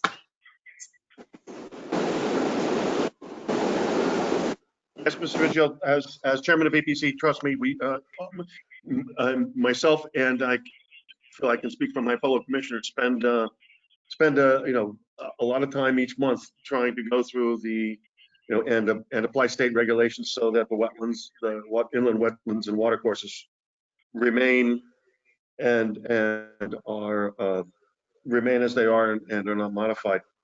That said, an owner has a right to develop his property as to the best of his ability. There is also another step in this process that's called planning and zoning, and I'm under the planning and zoning umbrella, but I know that Jeremy, who's on the meeting, is probably speak to whatever process they're going to have to go through with this subdivision, because all subdivisions have to be approved by planning and zoning, and very clearly there's more than 20 cubic yards of land being moved, earth being moved here. So it's a subdivision. So Jeremy, maybe you just want to give us an overview of what planning and zoning does with this application. Sure. The Planning and Zoning Commission, an application has been submitted. It's pending in our office. It's been posted to the town website. The Darien Planning and Zoning Commission is going to look at this application next Tuesday, July 7th at 8 p.m. And it's likely that hearing will have to be continued because Planning and Zoning is going to have to wait for a report from the Environmental Protection Commission. But there's a high likelihood that we're going to get that hearing started Tuesday night, the 7th, and the agenda will be posted to the town website tomorrow afternoon about 4 o'clock. And the commission's going to be looking at the subdivision and the regrading aspects to this property. Thank you, Jeremy. Is there another member of the public that Dr. would like to speak? Hamilton Hall, may I ask one question? Please. I understand that they're allowed to develop, because I do think that people should be able to develop their property to, in their best interest. But are they allowed to develop their property at the expense of our property? Is that taken into consideration? Because this would have a much larger negative impacts on our property than it would positive impacts on theirs. Well, we're here to address the wetland issues, the inland wetlands and water courses. From the other aspects, Jeremy, maybe you want to comment on that? Right, the planning and zoning is going to look at this application like they look at all subdivision applications relative to, does it comply with the subdivision regulations, lot size, lot shape, dimensions, etc. They're also going to look at the regrading aspects that we touched on tonight, the drainage, the stormwater management, many of those aspects. So certainly it's not a, those are the factors the commission's going to look at and when they review the application.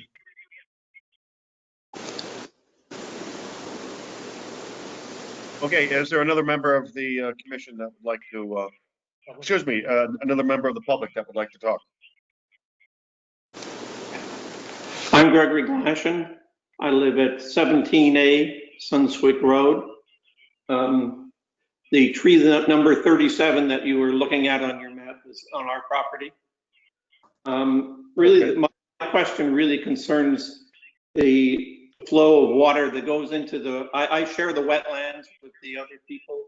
And my question is everybody comfortable in saying that that water is going to flow out and nothing bad will happen out of it? And what I'm hearing from other people is that that's a no. But that's really the question I had. Well, I think that's what we as a commissioner. That's what the engineers are. And that's we as the commission have to make that sort of determination, and that's why there's a number of engineers. Obviously, Mr. DeVesta for the applicant. We have Joe Connis, who's been hired by the town to review this, and Mr. Trinkhouse has been hired by one or more of the neighbors to represent their interests. So that's why we have that's why we have the engineers to be able to go through the more technical issues on this topic. I'm not an expert, but it seems to me that the bar that they needed to prove it they didn't make it. But well, thank you for your opinion. Okay. Is there anybody else who would like to talk? Yes, this is John Delp. My wife and I, my family, we live on the north side of the property, and I just want to make note that the pipe that Christine was talking about is at wetland number 34, and I believe that it drains out of I think there's natural springs in the Johnston's yard, and that pipe was put in, I don't know, 15 years ago. That replaced a pipe that had been broken before. So just so you know, that's where that pipe is. And there's water that runs pretty much all year round. Sometimes, certainly in the spring, it's heavier. But right now, water is running. And yeah, just want to make sure you understood that's where that pipe is. Yeah, I'll ask Rich Jacobson to take a look at that pipe and to find out where it comes from. And We'll talk about it. Yeah.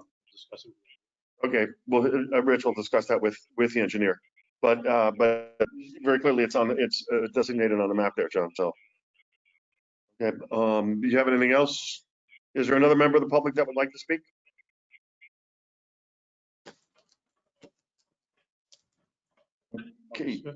Okay, so we'll be waiting. We have a number of responses that the commission is waiting for August 5th. And which is our next scheduled meeting, and this public hearing will remain open as we need more information here. Okay. Move on. Okay, now we get to other business. The request for time extension for APC 19-2013, Arlene and Curtis Butler, 106 Stephen Mather Road, proposing house addition, driveway expansion, swimming pool, and pool house in a regulated area and upland review area. The site is shown on Assessor's Map number 1 as lot number 29. New expiration date will be September 18th, 2026. Okay, why is it 6 years? 5 years. Oh, I apologize. It should be 25. I'll take that back. okay. I'll change that. 25. Okay. Yeah. Okay, by the way, Letter I sent them, 25. okay. I have a question on that one. Yeah.